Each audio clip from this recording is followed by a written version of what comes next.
Welcome back, everyone. Welcome to Fragomen FC Passport to North America 2026, Fragomen's podcast series that outlines the intersection between immigration and the beautiful game.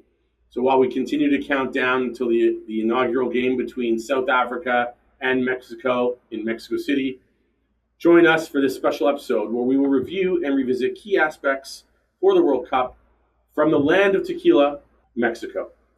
So let's talk about Mexico. Mexico is hosting its third World Cup, but the first time it is co-hosting, in this case with Canada and with the US.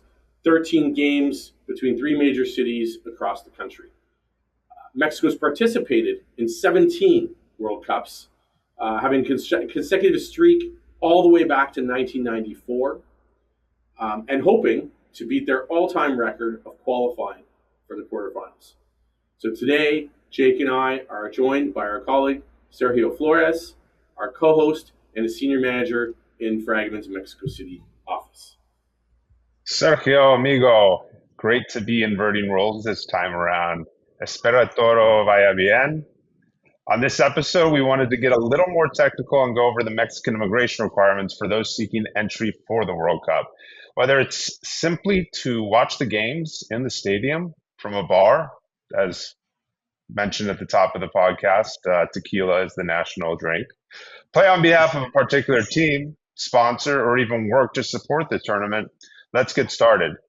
So, Sergio, let's just dive right in here. Let's start with the cities that are hosting the games. Are they close? What are the differences behind them?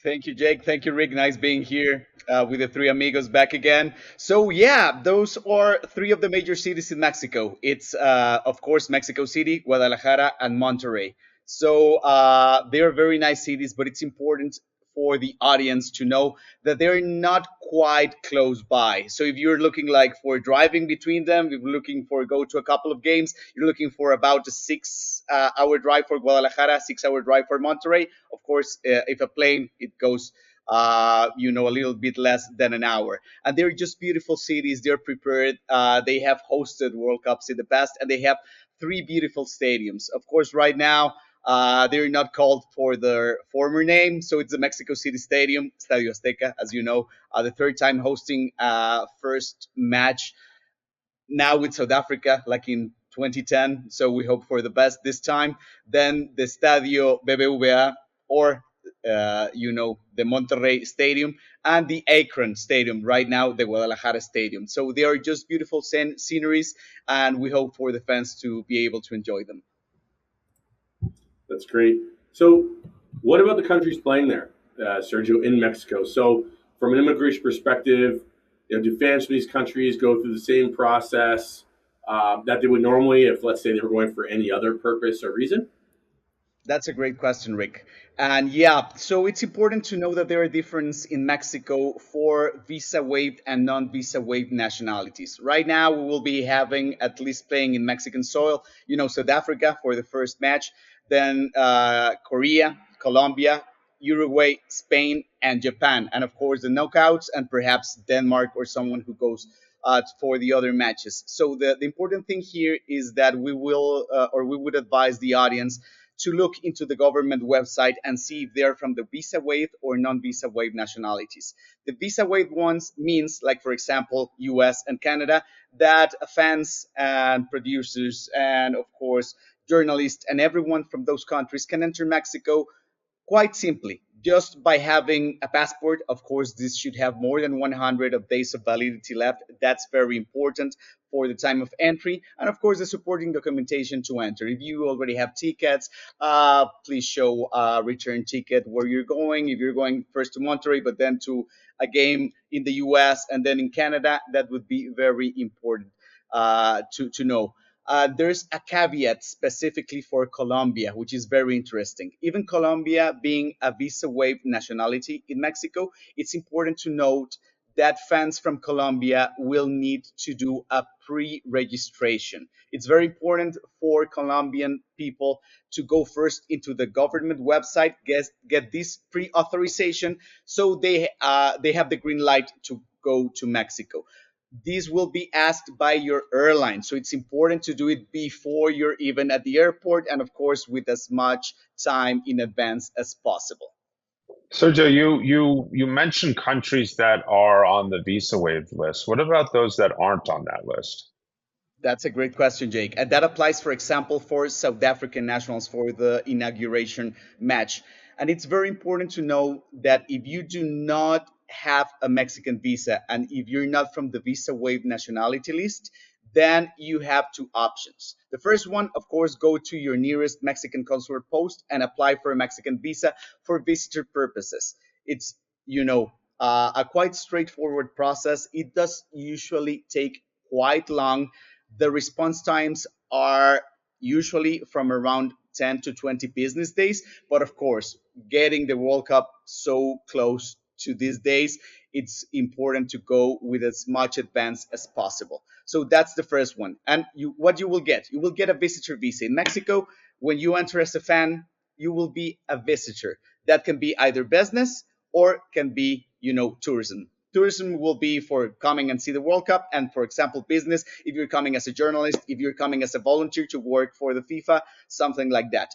But if you do not want to apply for this, or perhaps you don't need to, there's the second option, and that's the visa exceptions. Mexico, it's a very immigration friendly country, and if you have a visa or a permanent resident card from the US, from Canada, from Japan, or from any countries of the Schengen area, which is mainly Western Europe, you will be able to enter Mexico as a visitor as if you were a visa waived national. So, for example, you're a national from South Africa, you want to come for the first match before Mexico, but you have a US visa, a B1, B2, because you have entered the US in the past. If it's still valid, you will be able to enter Mexico, of course, as a visa waived national with your passport only, and of course, the required documentation to prove your stay and live from the country.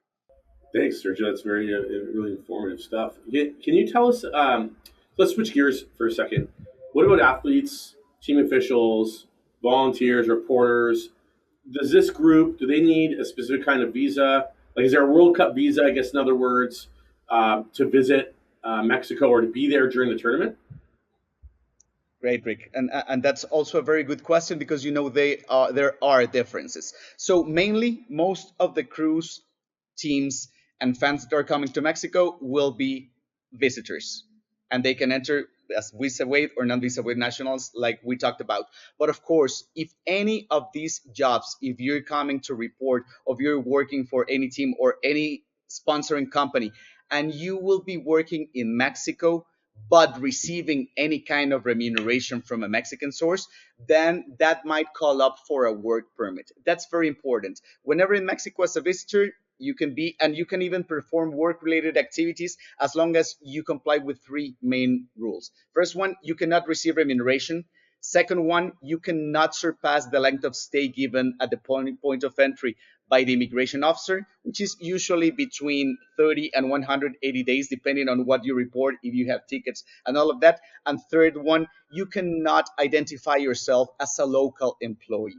That those are the differences. And of course, if you think you need a work permit, of course, contact us and we will be happy to help.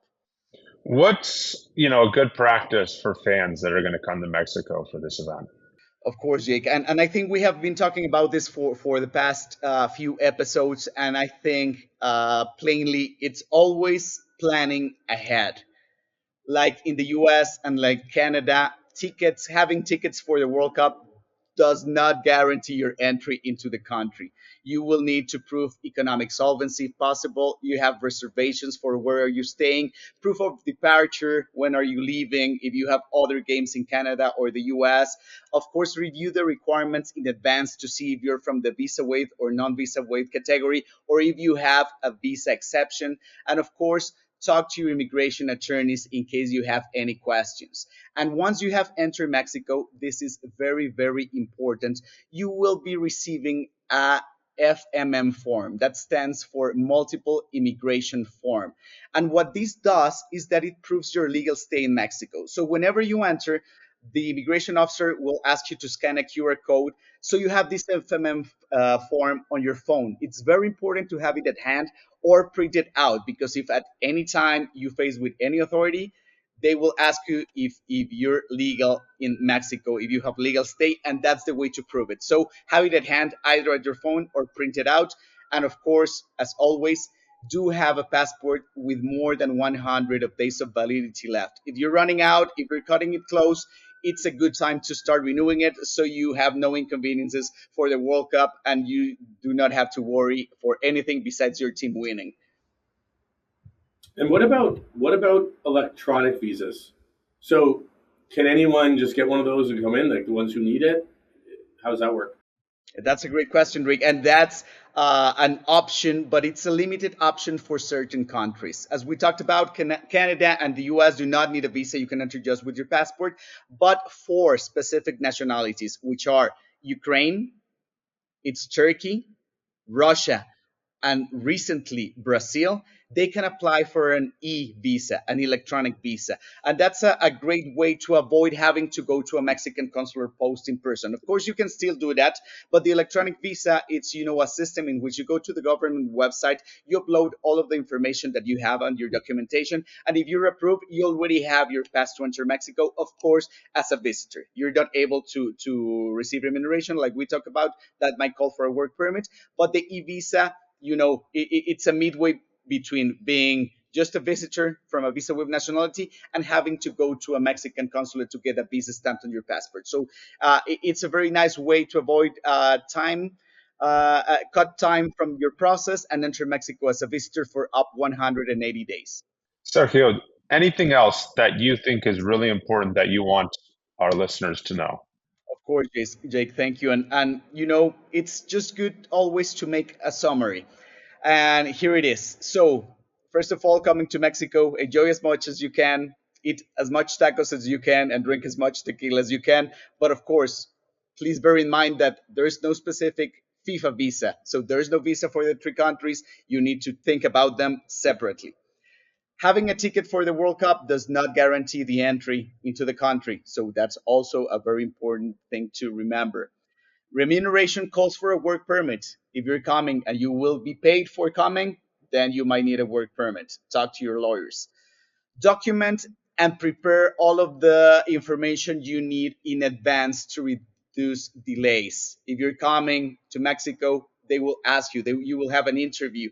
Why are you entering? How long are you staying? Have all of that information at hand and have all the documentation to prove it. So prepare and apply for a visa in case you need it as soon as possible, because we're cutting it real close. It's a couple of months away. And of course, as always, if you're unsure if you need a visa, if you don't, if you perhaps need a work permit, of course, contact us and we will be more than happy to assist. So, Sergio, we're at that point of the episode where you guys know the drill. In this case, though, you're the guest. So we're going to put you on the spot. I think it's fair to say we know that who you want to win the tournament, that being Mexico, of course. But in your esteemed opinion, who's actually going to win the 2026 World Cup? Of course, of course. So yeah, if Mexico wins, it will be a national holiday, and probably not just one day. It would be a week or a month or something. But I've always rooted for Brazil. I really like Brazil. I really like Scratch Duoro from the times that we were young, and they have Ronaldo and Ronaldinho.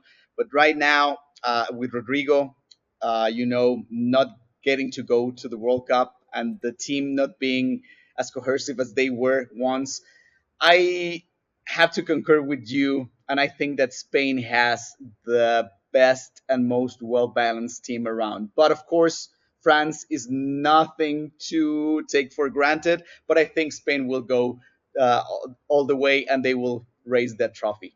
Well, good answer, I think. Fair one. I mean, we've had a lot of a lot of the favorites, so to speak, a couple wild cards here and there. But listen, thanks so much, Sergio. I think this is really informative for our audience. Maybe Jake or I can make it down to Mexico for the World Cup. We'll see.